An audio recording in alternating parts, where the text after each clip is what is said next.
All right, we're back on. Wait for some folks to hop back on here.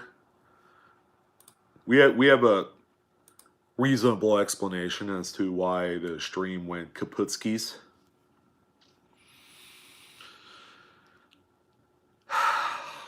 Nothing like starting over a stream again.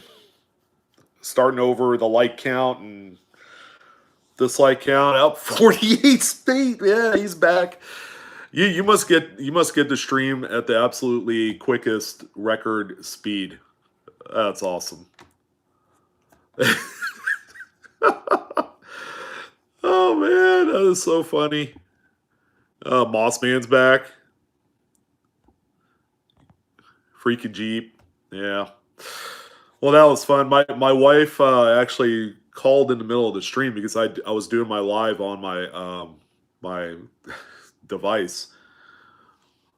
Oh my god! Because I'm still sorting out the OBS studio issues and the crappy camera quality and all that stuff. That's gonna be something that'll take a little bit of time to kind of massage out all the quirks and all that great stuff. Not that I'm 100% like happy to want to, buy a new camera and invest in a new everything. Computer. My computer is from the Stone Ages. Yeah, if my wife's on, I don't know if you are, but I love you too. Yeah, she's texting me and said to apologize. It's all good. I did not anticipate on jumping onto a live, but like I had mentioned, instead of doing a video and uploading it like I normally do on a Monday morning, because I don't do streams. I don't do the video uploads on Monday nights because we have the live coin Q&A stuff. So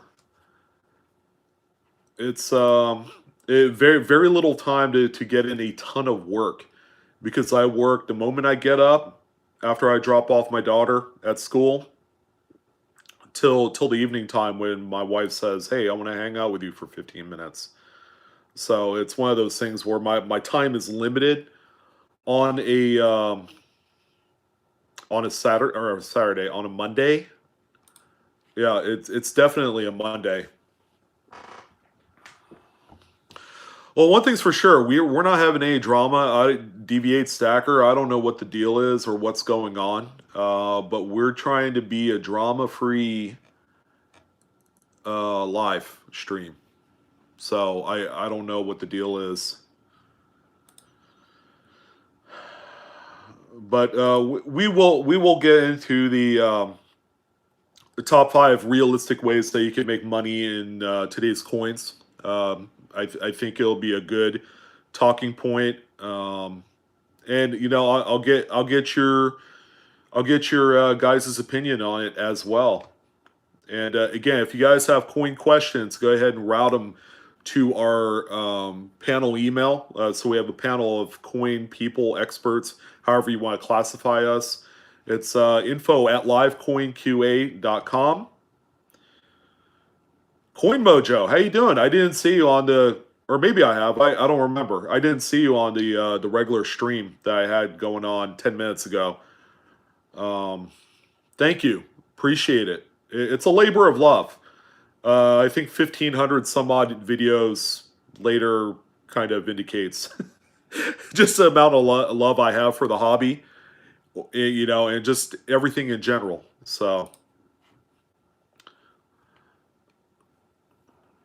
outside of that, oh, you did watch it? Okay. All right. So we'll wait another maybe 2 minutes. And in the meantime, if you guys have quick hobby related type of questions or anything like that, I would love to address them. Maria Guerrero, thank you. I appreciate it.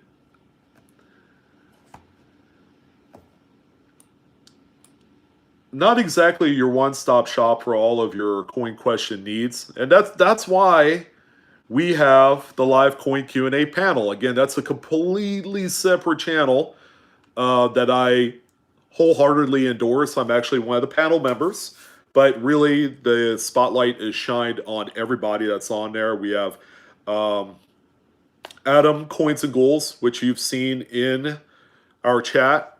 He is also one of the guys on there as well. And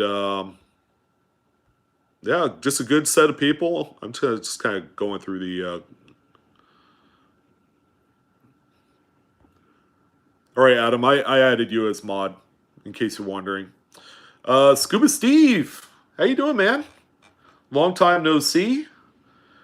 Is it still morning in your neck of the woods? I know I got 24 minutes left here where I'm at before it's officially afternoon.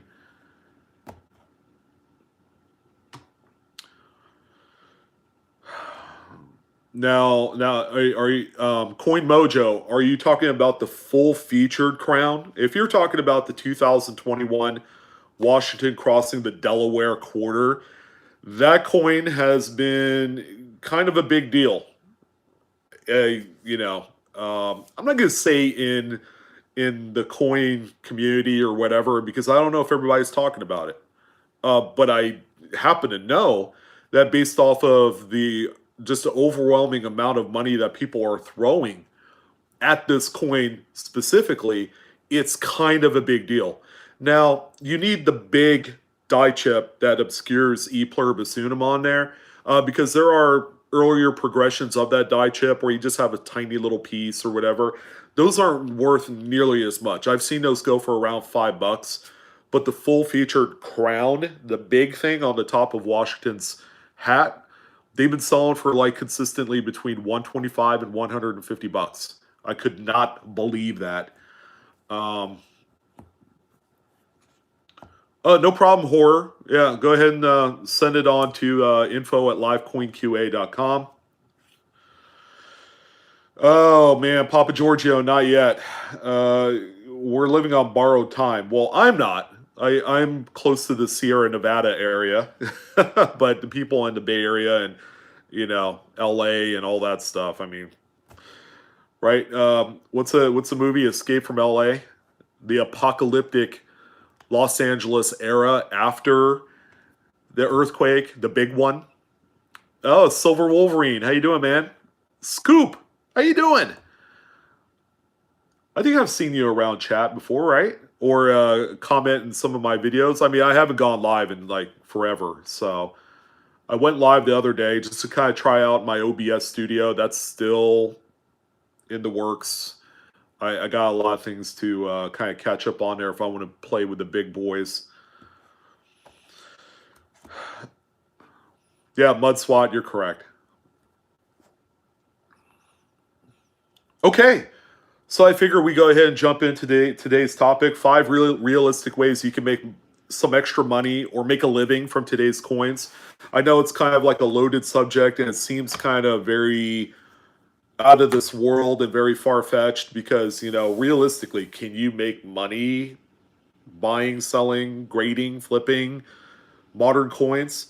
Well, there is certainly some opportunity. Now, can you completely make a living doing that 24/7? Probably not. But there is the case to be made that you can make a nice little kind of like, what do you want to call it? Side venture by doing this, by selling modern coins, or whatever your little side gig is. It's a decent supplement, I would say, to what you guys do full time. Oh yeah, the reverse proof. If you're talking about the Silver Eagle, it's nice. I got mine right here. I got one of them. The reverse of 2021. I pulled that out of the set only because I needed a thumbnail for the video. Well, take it from someone who knows. Adam Coins and Ghouls does it on the side. Well, Deviate Stacker, it's not just about getting rolls from the bank, although that we will talk about that because that is tough. All right, and then there's no guarantees that you're going to find exactly what you need to out of bankrolls to front just a realistic business. Some people have tried to do it and have um, have failed tremendously. Now, let's talk about the realistic expectations from trying to do this on the side. Yeah, YouTube branch, I did come back. My wife called me midstream and it crashed the live, so I had to start all over. Um, but let's talk about a little bit about the expectations on the realistic level. You know, if you did this as a side gig to what your normal, I'm just gonna say 9 to 5. You know, some people work different hours, but whatever your regular job is, you wanted to go out there and I don't know. Well, we're in the holidays, so we'll kind of use this as a great example. Our goal is to make, let's say, $500 in addition to what our normal 9 to 5 is by trying to make it work with coins. All right. And then thank you and everybody in chat kind of like communicating to each other about how to do this and addressing, addressing stuff. It is Coin Mojo. It can be a lot of work. But at the same time, it's one of those things where you could just stay where you're at most of the time, go through your inventory, list them, and then make money that way. All right, so I guess the first one that I wanted to throw out there, okay, we got 5 topics to talk about. Now, I would love to hear your guys' opinion on these.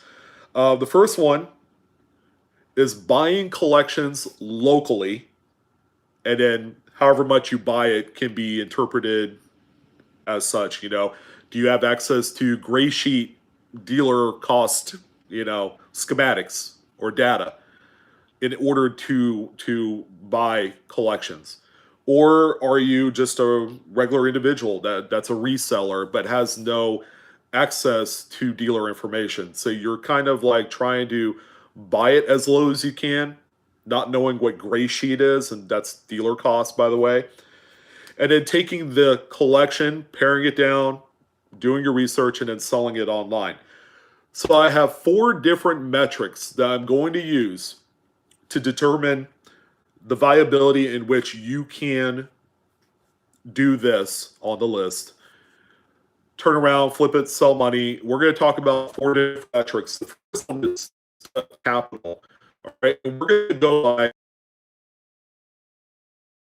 an assignment level of 1 to 10. 1 being it's really easy, low startup, low effort, and then 10 being the most difficult. So no, she's not calling. We have bad winds going on right now, so we're getting kind of like funny, weird signaling issues. So if that's the case, just stick around. I'm not gonna jump off unless it's a terrible headache. Plus, we got a lot of new construction going on in the area. So the 4 metrics we're gonna do is startup, and then we're gonna assign on a scale of 1 to 10. Okay, 10 being the hardest. You should probably not attempt it, or you need to temper your expectations with that. Yeah, we're back, Eric. Sorry, man. So startup capital. Number 2, accessibility. How easy is it to be able to obtain some of these? Again, 1 to 10. Work. The amount of effort you put into trying to liquidate said item on there. And finally, profit. Okay, 1 to 10. Where does profit rank in all of this? So we're going to talk about each one of them. The first one, of course, is buying collections locally. We're going to talk about all of the effort and the type of things that go into actually buying a collection locally. So that's going to be the first topic of a conversation. We're going to have 5 different bullet points, ladies and gentlemen, that we're going to talk about. And then based off of what you guys can manage locally where you guys reside, or the amount of work that you want to put into it, you may want to try out one of these. We'll see. So the first one, buying collections locally and hopefully buying them cheap enough that you could make profit, is the first one that we're going to talk about. And usually how you're going to liquidate a collection is you're going to sell it online. All right, whether you sell it on eBay, whether you take the non-conventional route of selling it on Instagram, on Facebook, or any other site, or even a coin forum, which those are kind of drying up these days. Buying collections, I mean, believe it or not, people can actually throw you guys. I'm actually okay on my side, Eric. I see everything coming in. The stream is running smoothly. I don't see any latency issues. So,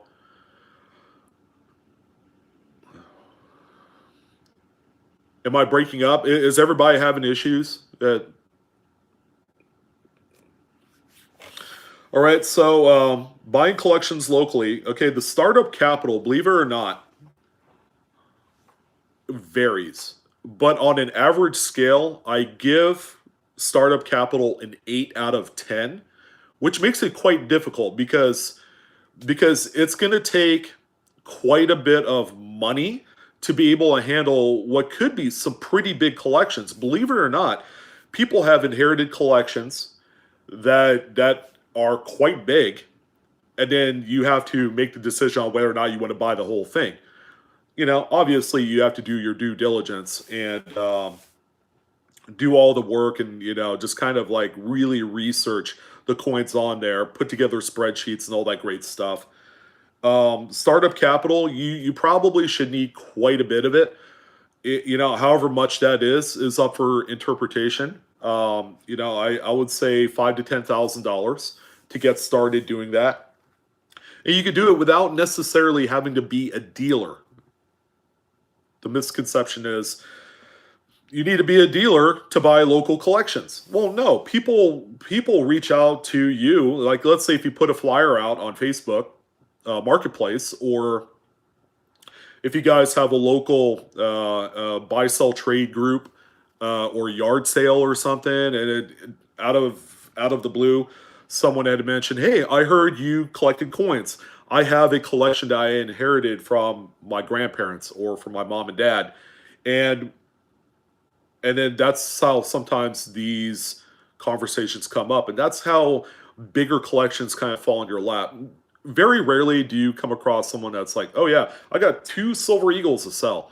No, locally it's like there's going to be like collections, and they could be small, they could be small collections, they could be bigger collections, but definitely having the startup capital to make it happen is going to be important, because you don't want to go into this, you're like, "Man, I got 500 bones and I'm ready to go." And then the first collection you come in, it has like a bunch of silver, it's got old, 19th century coins in there, and sometimes you could get in a little bit over your head, but you don't want to seem like you don't have the power to buy it. Okay, that's kind of, there's a little of an embarrassment factor.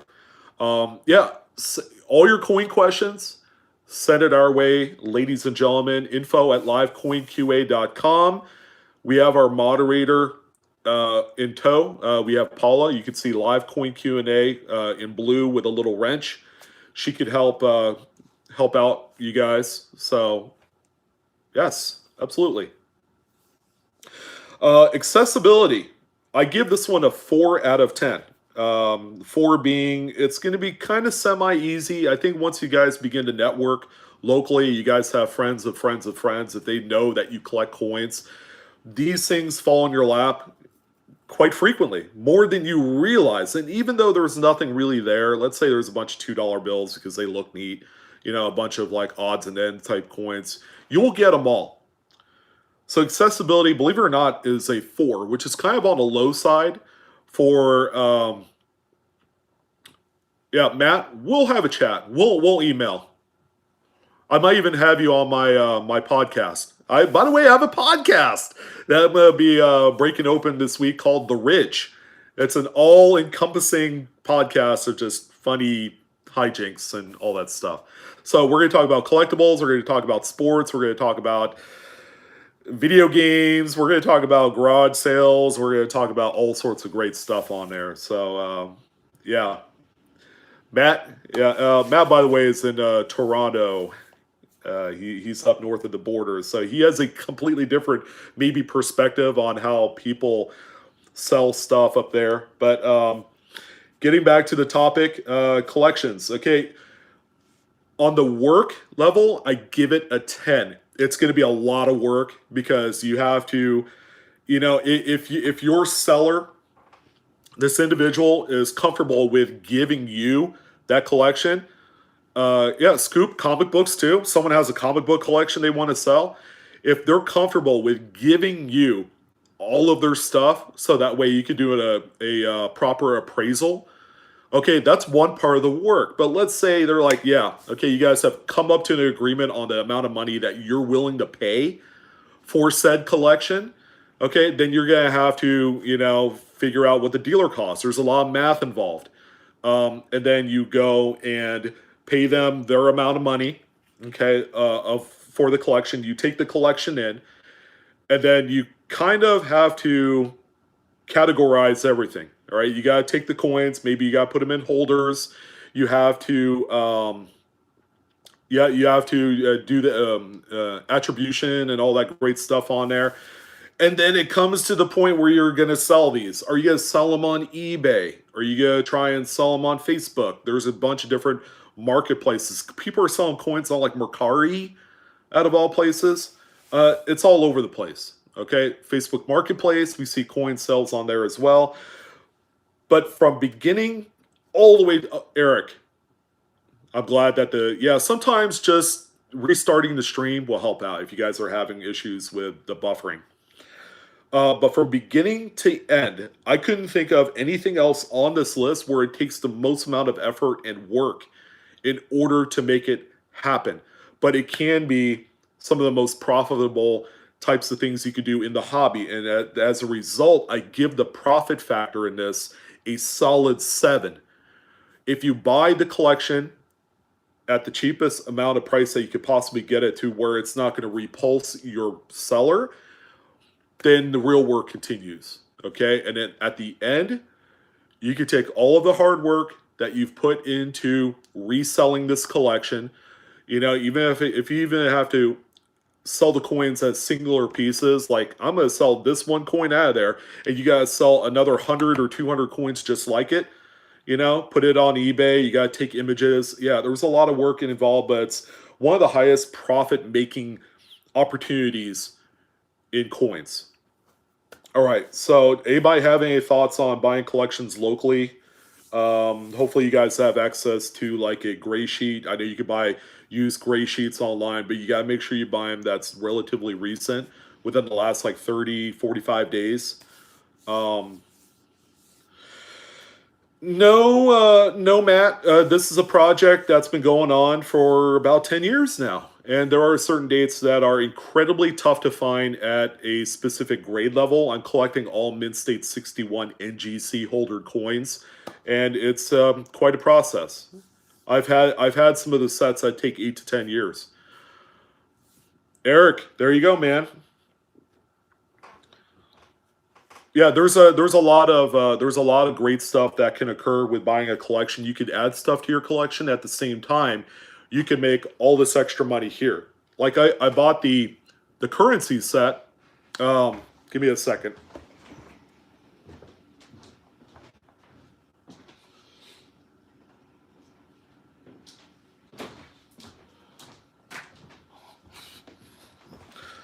So this is the possibilities of going out there and pounding the pavement, and you could buy stuff like this.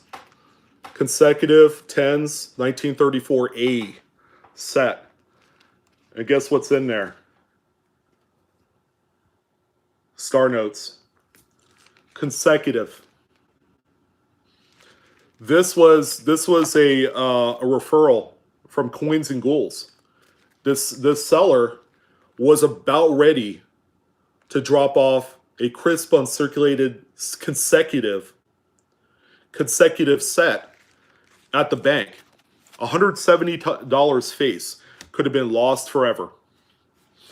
But that's kind of like one of the things that you can. And this is a recent buy. This is the purchase that I paid with Venmo.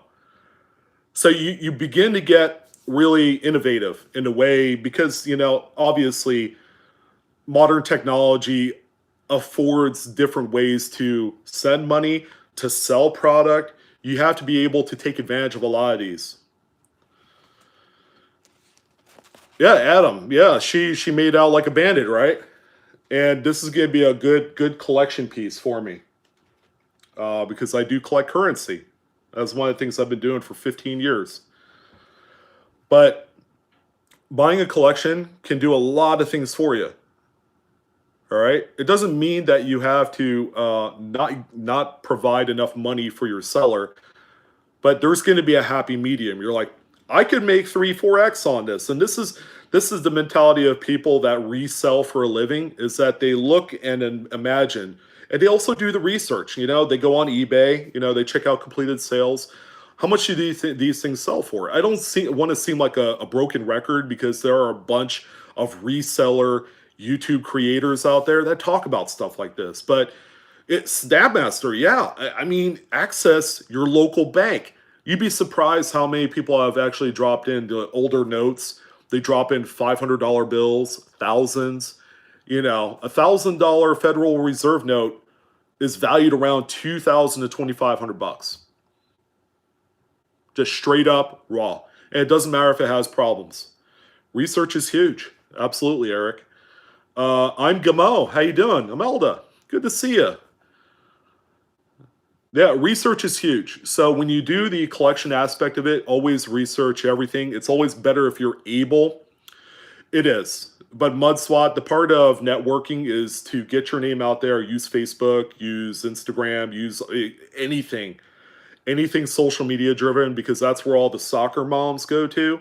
And they're actually, believe it or not, the people that have access to a collection that, maybe my husband is ready to sell this collection. And, wives, they're motivated to get their husbands and to get stuff out of their house for the most part. Freddie B, I'm doing okay. My allergies are kicking my booty right now because we have like 40-mile-an-hour winds going on right now. So if you're getting buffering issues, it might be on my end, because we also have road construction. A lot of new developments are going up like around all over the place. But let me do this, because I did notice that my yeah, and I'm sorry, by the way, guys, if you guys are encountering buffering issues, for sure. Let's do this. Yeah, unless she's a coin collector. But of course, there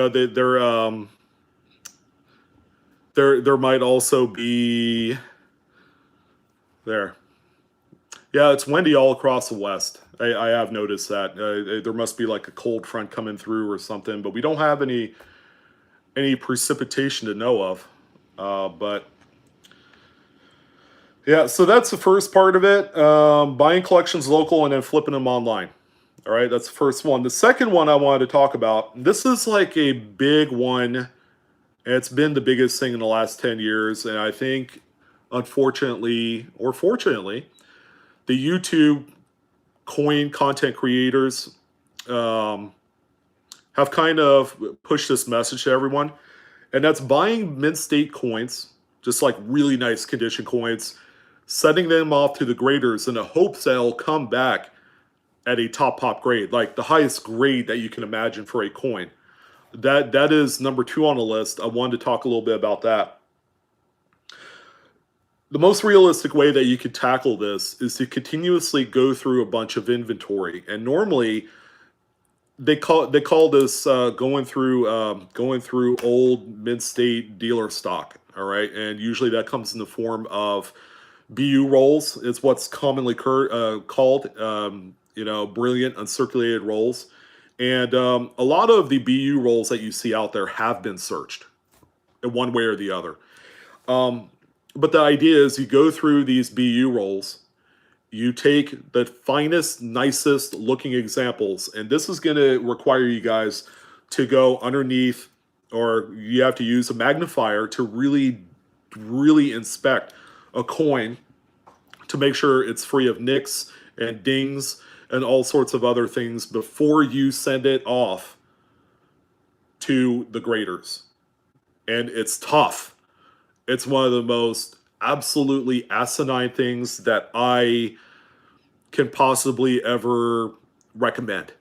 But people want to do it, but they don't know a lot about the grading scale and just like the perfection level that the third-party grading companies have to abide by. And keep in mind, their interpretation of a mid-state 67 might be quite a bit more different than what my interpretation or your interpretation is. Thanks, SM. Appreciate it. I don't go live that often, but I figure as opposed to doing my regular, normally scheduled video, we're just gonna do this today. But if we're buying BU rolls to look for high grade coins to send off to the third party grading companies, I give a startup grade, like startup capital grade on this, an 8 out of 10, which entails having a lot of money to dump into finding not only original rolls, which these days can be anywhere from $50 to $100 or more depending on the date of the rolls. Some of the more common rolls I've seen them go for like 8 to 10 bucks, sometimes a little bit cheaper if you got the hookup, if you know what I mean. But the biggest part of doing this to try and make money on the side as a supplement is going to be the grading fees, because obviously you don't want to send just one coin. You're going to send a number of coins, and then in the hopes of getting that one or two coins that's going to grade out at the top level is going to be what kind of gets your money back. So you'll spend $500 on grading submission fees, but you might get one coin back that's worth about $2,000. And it's really more of the gambling part of this that really fuels a lot of people's desire to want to do it. And I have to put the stop sign up and say, put the brakes on. Let's think about this. Do you know what you're getting yourself into? Coin graders are looking for perfection. They're just not going to give you your mint state 67 on this 1980 Lincoln cent because you think it looks good. So there's that subjectivity that's involved with the grading part of it that kind of makes this a very gambly type of proposition. Number two, let's talk a little bit about the accessibility of finding these BU rolls. I give this one a 6, which makes it a little bit tougher than average to be able to source out good, wholesome, unsearched BU rolls. They're kind of non-existent. I'll be absolutely honest. In actuality, I could probably give this one probably more of an 8, because I mean, if a lot of them are searched, it's going to be a lot tougher to find some sort of decent BU roll out there. Even a coin dealer, which you better believe that most of them will know that they've been searched and they've searched it and they're looking for varieties and all sorts of great things. So accessibility really tough with this one. The amount of work that you put into it, I give it a right down the middle 5 out of 10, which entails that you're gonna have to do all the work with sourcing these. So you're gonna be traveling maybe a little bit to go to a coin shop. Maybe you're gonna check out some shows, because a lot of dealers, ladies and gentlemen, don't give two hoots about top grades. A lot of them really don't. Big Red, hey, you're here. Although I did see you in chat, a few chats ago. So, hey, good to see you, man. Yeah, you better know what you're doing. That's right, Eric. Yeah, send it in bulk. Take it from Adam. He's actually going to do a grading reveal on one of his submissions. And he's going to talk a little bit about it. It's an incredibly tough act to do. Work, I give it a 5, because you do have to work on sourcing the product. You might go through stretches where you don't find anything. You're going to go through maybe 2 weeks, 3 weeks, a month without finding any good solid BU rolls. And then it comes to the work part of it is also including packaging up the submission. You got to put them in the clear, 2x2s. You got to do the forms. You got to package it up. You got to send it off, registered mail, and all that stuff. So there is quite a bit of work entailed. And then once you get the coins back, you have stuff that you could sell. Then you also have to do all the selling stuff as well. Profit, I give a 5. I think it's right down real middle of the road. If you know what you're doing, you could do okay in it. But it's nothing that I would honestly 100% say you should quit your job and do this. That would be dumb. This is something that you kind of test out and see how you do. Because I did it for a stretch of about 18 months and I had to quit. I barely broke even, and I'm putting that as nicely as I can. Barely broke even, and it just wasn't for me. It was way too risky. It was a lot of gambling component associated with it. All right, so that's buying BU coins and then sending them off to the graders in the hopes of getting the top end grade for those coins. That's number two. Let's go ahead and roll into number three. And this is a lot of you identify with this quite a bit. Digging Dave, if you're still here, man, or Eric, you do a lot of this too. But how about coin roll hunting? How does coin roll hunting fit into the equation of trying to make money realistically in today's coins? And yeah, this one is kind of a eye-opening, very sobering thing for a lot of people. Seeing as how we might be in a coin shortage, there's always that conversation out there that you hear so much about, especially in the social media world. Like, man, I'm having a hard time getting a box of coin. It doesn't matter what box. Yeah, scoop. Tiring, very time consuming. You get dirt on your hands if you're not wearing gloves, obviously. Coin roll hunting, you go to the bank, you obtain bank wrapped rolls, either the machined wrapped ones that you get, from the armored car company, or the ones that people bring in. They call these customer wrapped rolls. They'll have the loose enclosures on both sides. From a startup level, and keep in mind, startup is kind of can be seen as subjective, but startup money to get this rolling. Give it a 4 because honestly, you're really playing with house money, but you need the money to buy the rolls, especially if you're getting into higher denomination stuff. Like, for example, half dollars, quarters, and dollar coins. You're going to need easily a couple $1,000s to get you going. You go through the coins, re-roll them, bring them back to the bank, but you bring them back to a dump bank. You guys probably heard that before. A lot of you are not new to this, believe me. Shannon Smith, you're new to everything, brother. You're like the rookie of the group. I'm just kidding. I love you, man. Startup, I give a 4. Honestly, if you had like a couple $1,000s to play around with on coin roll hunting, that's where you're going to need to start out at. Accessibility, I give it a 3. 3. See, I can't even use my fingers today. I give it a 3. 3 out of 10, which means it's still quite accessible for a lot of you.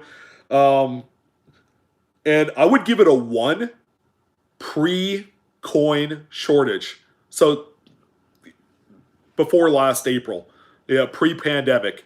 You used to walk into a bank, you could have ordered anything you want. And be okay with it. But accessibility, I give it a 3. Still a little bit tougher. People are throwing I get the coin shortage all up in your face. I'm like, really? So we give that a 3. Work, I give it 8 out of 10. If you guys have never done coin roll hunting, it is a shit ton of work. It's a lot of work. You are going to get dirty. Your eyes are going to get tired. And you're probably going to hit your head up against the wall. All right, when you're doing coin roll hunting, because you're going to either be doing it for one of 2 reasons. The big one is to look for silver, right, which is still a thing. Sometimes you could still get those big banger type of boxes, Big Red, $10 super chat, Canadian cash again.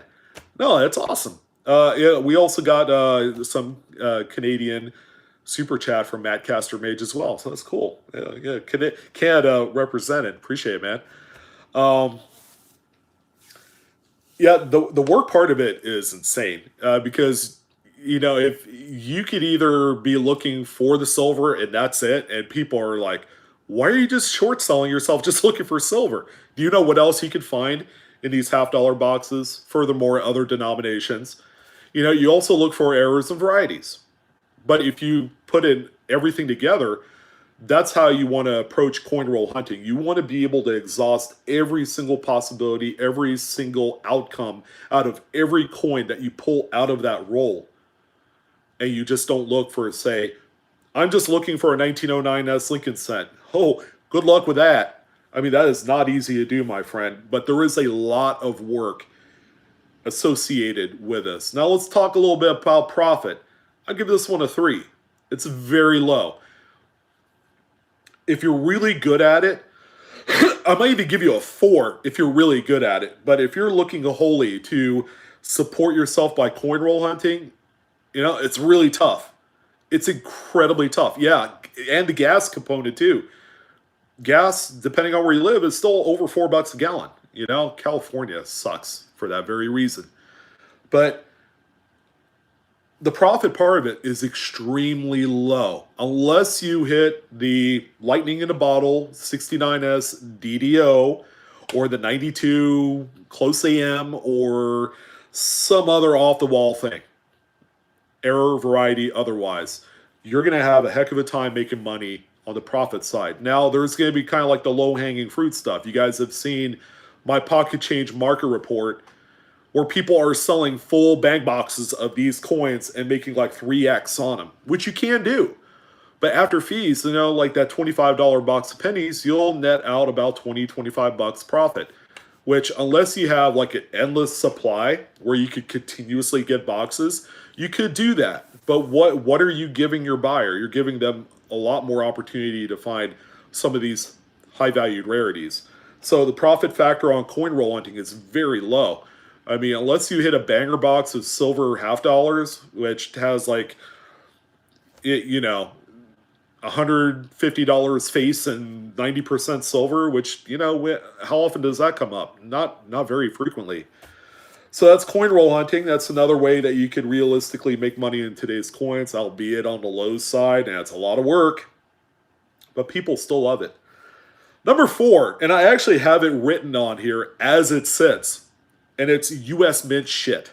That's how I wrote it on my piece of paper. U.S. Mint shit. How are we going to make money from U.S. Mint product? Well, we're going to genuinely focus on the hot product, which, you might go the better part of the beginning of a new year without any sort of really nice stimulating U.S. Mint release. But when that kind of like black swan event occurs, where we see an enhanced reverse Silver Eagle or the Morgan or Peace Dollar coins or some other funny release with a low product quantity or low mintage, those are the ones you want to target. So we had a number of them in 2021. Of course, you guys know there's been a changeover in the design of the reverse of the Silver Eagle, along with a few other minor obverse changes. Yeah, Savvy Stacker, that could be a video for another day, but we're just going to keep it U.S. Mint shit for this one. But startup capital, I give it a 2 because a lot of the good product that does come out, unless it's like the Gold Eagle new reverse or the V75 Gold Eagle from last year, which is like $3,000, those are the ones that are very expensive. But all in all, a lot of these like singular one household limit type of product that you see come up generally will cost anywhere from like $75 to $150, $150. And consider that there's going to be about 5 or 6 decent releases every year. By the time you add it all in together, if you had a few $1,000s to play around with, that'll help you get started with U.S. Mint stuff, new product.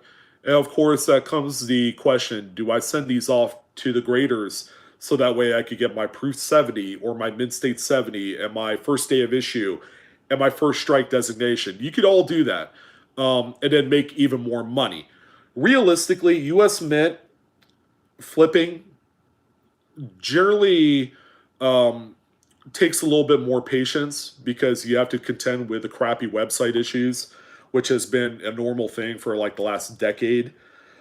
Startup capital, I give it 2. Accessibility, an 8. It's going to be one of the toughest things that you're going to do when you're battling against 200,000 other people that want to order the same thing as you that has a mintage of 50,000. So accessibility can be an issue. There might be a time where you're just going to completely whiff on this one. You're going to go 0 for 4 on certain occasions. But accessibility is an issue with flipping U.S. Mint product, but it is also an option if you wanted it to be. The amount of work involved with buying U.S. Mint issue sending it off to a grader, getting it back, and then selling it, I give a 4. It's actually one of the easier things you can do. It's actually not bad in the grand scheme of things. It requires very little time investment to put into packaging up your US Mint product, sending it off to PCGS or NGC, getting it back, selling it online. But there's more of a startup capital component that's weighed in a little bit more heavily on this one because you do need the money to pay for the grading fees. And then the profit, much like coin roll hunting, believe it or not, I gave a 3 as well. Because if you looked at the calendar, the 12-month calendar of the US Mint and the releases, there might be 4 or 5 different releases that you could realistically make money off of. And that's it. There's not a whole lot there. Unless you were buying other items from other different mints, like the Royal Canadian Mint or the Perth Mint. And some of these other off-the-wall types, they usually have these like ultra-low mintage commemorative silver bullion coins. But the US Mint shit by itself, the profit is very low. It's a 3. You can make a few $1,000s if you just did the US Mint stuff, but that's spread across all 12 months in a year. All right. So US Mint stuff, it's there. I would certainly kind of like add in the US Mint flipping with some of the other things on the list. All right. And that's how usually you're going to be more successful doing this endeavor. All right. We got one more. Number 5. And this one is much along the same vein as buying BU coins and trying to get top pop grades. But I like this one. And that's trying to find toned coins, like legit toned coins. Realistically honest, authentic toned coins and not manufactured toning. So you're going to have to look at old collections. You're going to have to go to your local coin shop. And usually you will find quite a bit of toned coins there. And you're going to take the toned coins and then grade them, as opposed to selling them raw. If you grade them, and actually, I don't know if Adam is still on, but we were talking about a 1934D Buffalo nickel that was graded, I think, a mid-state 66, but was incredibly toned on both sides. And it's not a top-end grade. It's not that great of a grade. It ended up selling for over $1,000. There's a lot less pressure from having to obtain a mid-state 67 or 68 for that particular coin when the color, the toning, which people, it's love it or hate it. It was a 65. There you go. Mid-state 65, which is not that fantastic of a grade, sold for over $1,000. I would say coins making sense, NGC. Use NGC. I think they are fantastic. Because it's going to be a little bit more expensive to use PCGS. And there's no, since we're not dealing with top pop grades with tone coins, was it $4,000? Did I completely miss the mark on that one, Adam? $4,000. Sorry, $4,000 is what that 34D Buffalo sold for. It's a common date. Yeah, I already forgot. That was on my Monday market report, by the way, if you guys haven't seen. But use NGC, grade the tone coins that they have nice I mean, they're a coin. People have these albums with these coins in them that have toned over the years. You pull those out of there, grade them through NGC, and then sell them. Yeah, Mudswat, you're exactly right. Local coin shops don't always know what they have. I have cherry-picked a ton of insanely toned coins from coin shops, and they don't know what they have. That is like the birthplace of some of the most epic stuff that you will find, especially the old school coin guys that, God forbid you ever walk on a coin dealer and they're sitting there with the silver and the toothbrush on the coin. That's when you turn around and you leave.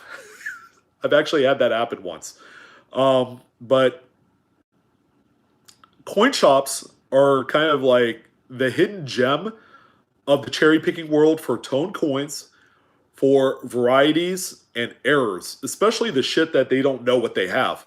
They're just still trying to figure it out. They only care about key coins. They only care about silver. If a gold double eagle walks in the door, they know what that is. But all the other stuff where you can make kind of like all the other in between money is what I like to classify it as. Because if you're a good business in coins, you deal with the wide range of things that walk in the door. You deal with the low end stuff. You deal with all of the other stuff that cherry pickers love, like errors, varieties, and tone coins. And then you have the key date and all of the low hanging fruit material that walks in the door that you could flip pretty easily. But tone coins, sending them off to the graders, have them come back, and then you list them either through eBay or you can sign them with Great Collections or one of these groups. Great Collections is good because they do weekly auctions. And Ian is really easy to work with anyways. I mean, why would you not want to work with someone who's all on board? But buying these tone coins, and they could be relatively modern tone coins as well from like the 50s.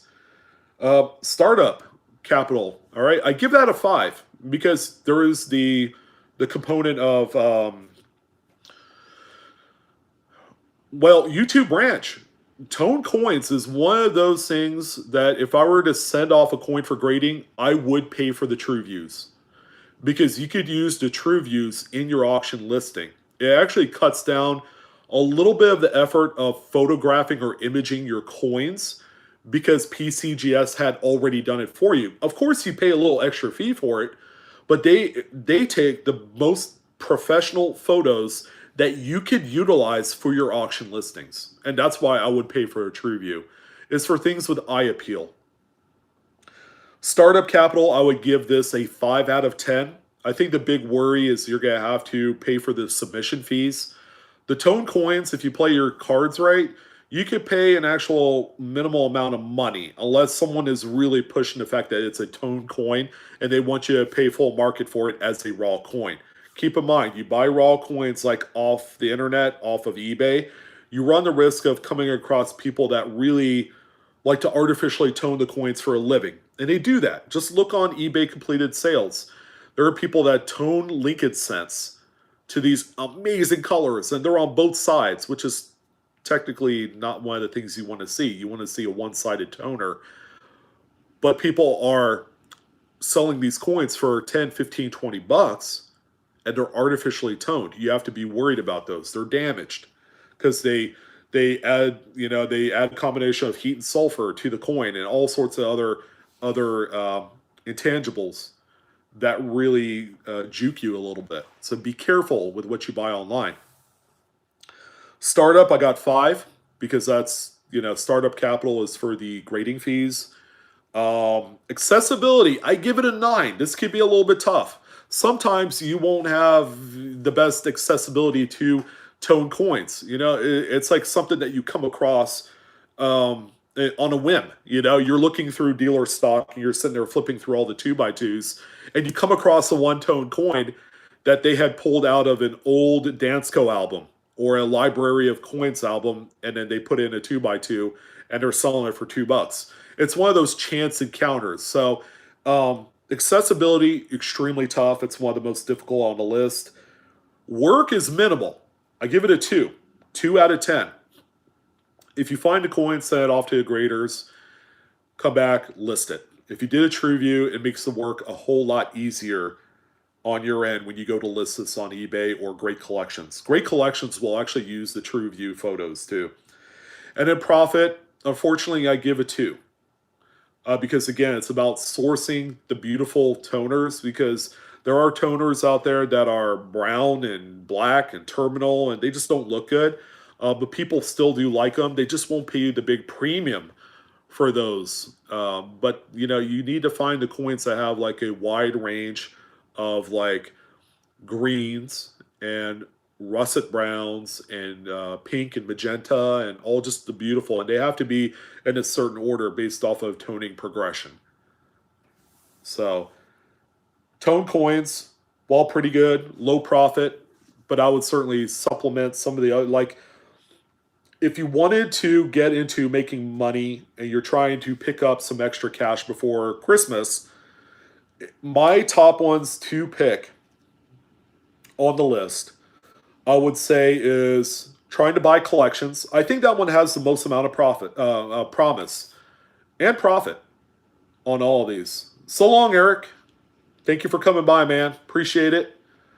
So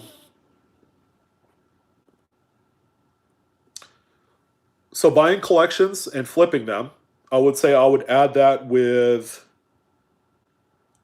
a little bit of coin roll hunting and buying or trying to locate tone coins. So if I had to pick my top 3 out of the 5, collections, coin roll hunting, throwing a little bit of that in there, and trying to source toned coins locally, if you can. And that if in the perfect world, that's kind of like the best combination, based off of like the amount of work I want to put into it, where I'm not completely cannibalizing myself throughout the course of a day in order to to make it so that way it works in with your day. Because if you guys are working a normal 9 to 5 and you wanted to supplement your 9 to 5 with a few things, you have to be kind of selective. I chose 3, but most of you will probably end up choosing like your top 1 or 2. All right.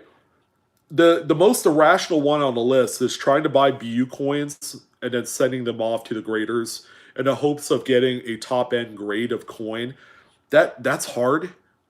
And that's like, out of the 5, that's the most educationally advanced one to try and tackle.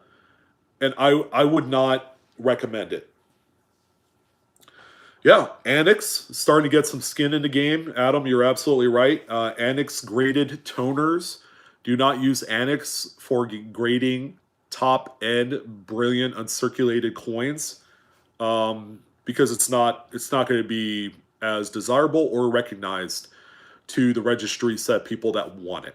So, anyways, that's gonna go ahead and do it up for the list. I want to thank you guys for joining in. It was a lot of fun to talk about today. But yeah, I want you guys to think about it. Maybe integrate a few of these into your holiday plans of making a few bucks and see where it goes from there. I wish you guys the best. But this was a good stream. It's almost an hour long. And thank you again to Big Red for the $10 super chat. That was awesome, man. Appreciate it. Yes, absolutely. Yeah, I'll see you guys tonight. Every single one of you, all 138 of you that's on stream right now, come join us on the live Coin Q&A YouTube channel. I will be there, and so will our panel of experts. We'll be there with a nice pre-Halloween. Yeah, maybe I'll have my beer in tow, ready to go for you guys. But we're going to be talking about some really phenomenal coins. But that's going to go ahead and do it. You guys have a fantastic afternoon. Enjoy your Mondays.